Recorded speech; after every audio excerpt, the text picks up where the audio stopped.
તાજા સમાચાર તમારી ભાષામાં મેળવવા માટે ડાઉનલોડ કરો ગુજરાતી મિડ ડેની એપ। एक तरह से सुप्रीम कोर्ट ने सिद्ध किया है कि लगभग 338 करोड़ रुपया का मनी ट्रेल तो स्थापित होता है। ये जो लिकर स्कैम है, जो शराब घोटाला है, ये शराब घोटाला कोई 400-500 करोड़ का नहीं है, ये कई हजार करोड़ों का घोटाला है। जब टिप ऑफ द आइसबर्ग, जिसको अंग्रेजी में कहते हैं, एक छोटा सा हिस्सा ही इतना बड़ा है, तो पूरा ये लिकर स्कैम कितना बड़ा होगा।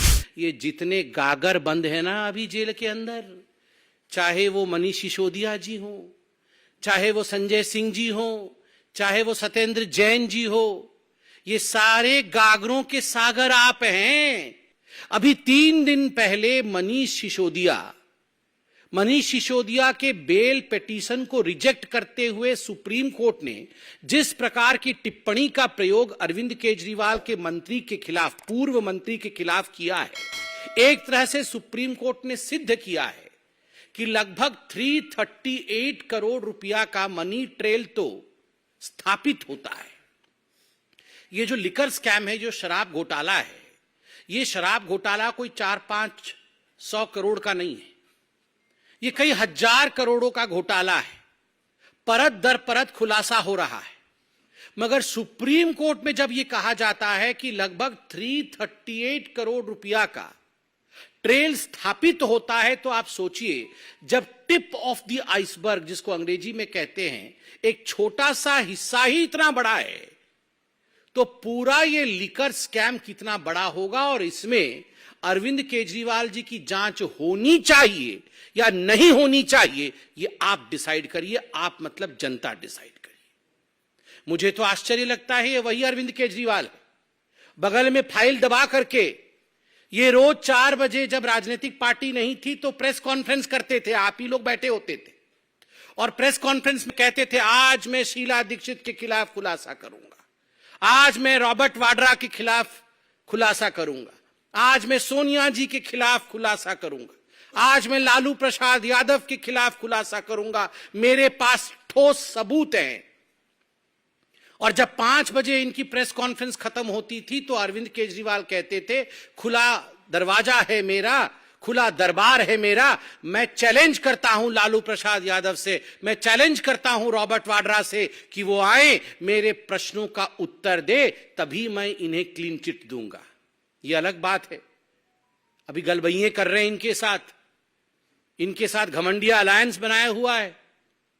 मगर ये सारी चीजें अरविंद केजरीवाल जी के खुद के स्टेटमेंट हैं। वाह अरविंद केजरीवाल जी, आप चंद कागजों पर सवाल लिख के लाते थे, उन सवालों के जवाब आप उस समय विपक्ष के और सत्ता की नेताओं से मांगते थे, वो तो ठीक था। आज देश की संवैधानिक जांच एजेंसी आपको सवाल के कटघरे में जब खड़ा कर रही है, तो आप भाग गए, आप प्रस्तुत नहीं होना चाहते।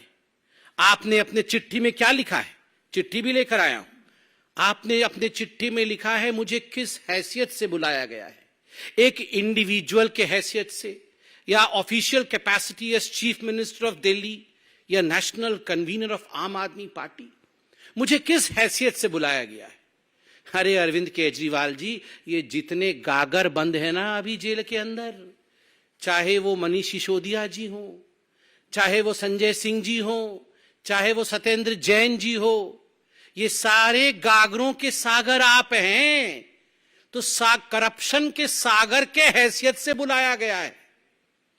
आप जो जानना चाहते हैं कि किस हैसियत से आपको बुलाया गया है, as the ocean of corruption, as the source of corruption, from where corruption emerges in Delhi, जहां से करप्शन जन्म लेती है, उसके बाद मनीष सिसोदिया जी तक पहुंचती है, जहां से उद्भव होता है करप्शन का, और उसके बाद वो पहुंचती है सत्येंद्र जैन के पास, जहां से करप्शन आरंभ होता है और उसके बाद वो पहुंचती है संजय सिंह के द्वारे, उस सोर्स के रूप में आपको बुलाया गया है, एज दैट सागर, गागरों के सागर के रूप में आपको बुलाया गया है। और ये क्या वीआईपी सिंड्रोम है, मुझे क्यों बुलाया गया है, क्यों? आप क्या कानून से बड़े हैं? आप दिल्ली के सीएम हैं, क्या आप भगवान हैं? वैसे तो आपने कोई कोर कसर नहीं छोड़ी थी अपने आप को श्री कृष्ण इत्यादि बताने में, मगर क्या आप भगवान हैं जो आपको कोई एजेंसी नहीं बुला सकती है? और तो और मैं आज आपसे सवाल पूछना चाहता हूं, ये जो आपके डायलॉग्स होते थे ना, प्रेस कॉन्फ्रेंस वाले डायलॉग, डबल एक्सेल शर्ट पहन करके आप जो प्रेस कॉन्फ्रेंस करते थे और कहते थे कि ये मुझे पता है अब ये मनीष सिसोदिया को भी बुलाएंगे, मुझे पता है कि मनीष सिसोदिया बिल्कुल सच्चा है, बिल्कुल कट्टर ईमानदार है, मुझे पता है संजय सिंह कट्टर ईमानदार है। अरे आपको तो पता था कि ये सारे कट्टर ईमानदार थे, मगर इनमें से किसी को अभी तक बेल क्यों नहीं मिल रही है?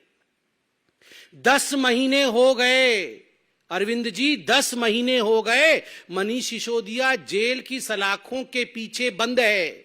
लगभग 6 बार सर्वोच्च न्यायालय तक जा चुके हैं बेल एप्लीकेशन लेकर। और क्या कहा न्यायालय ने बड़े स्पष्ट रूप से कहा, one aspect regard to the transfer of money ₹338 crores is tentatively established. We have therefore dismissed the applications for bail.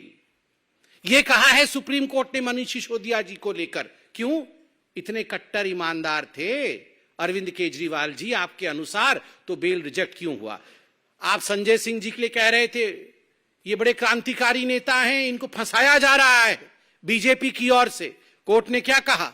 Rouse Avenue court ने जो कहा है, मैं कहता हूं, in prima facie view of this court the fact stated and material placed before the court nowhere show or suggest that his arrest in the present case is unwarranted or unreasonable, as allegations have been made against him or his being directly associated with activities related to the proceeds of crime of the present case. ये बहुत स्पष्ट रूप से कहा गया है कि कोई जो एलिगेशन लगाते थे आप कि ये पॉलिटिकली मोटिवेटेड है, ऐसा नहीं है। मटेरियल जो रखा गया है कोर्ट के सामने वो दिखाती है कि ये अनरीजनेबल नहीं है ये अरेस्ट। સબસ્ક્રાઇબ કરો Gujarati mid day bell icon પર ક્લિક કરીને મેળવો તમામ વિડીયોના ડાયરેક્ટ નોટિફિકેશન।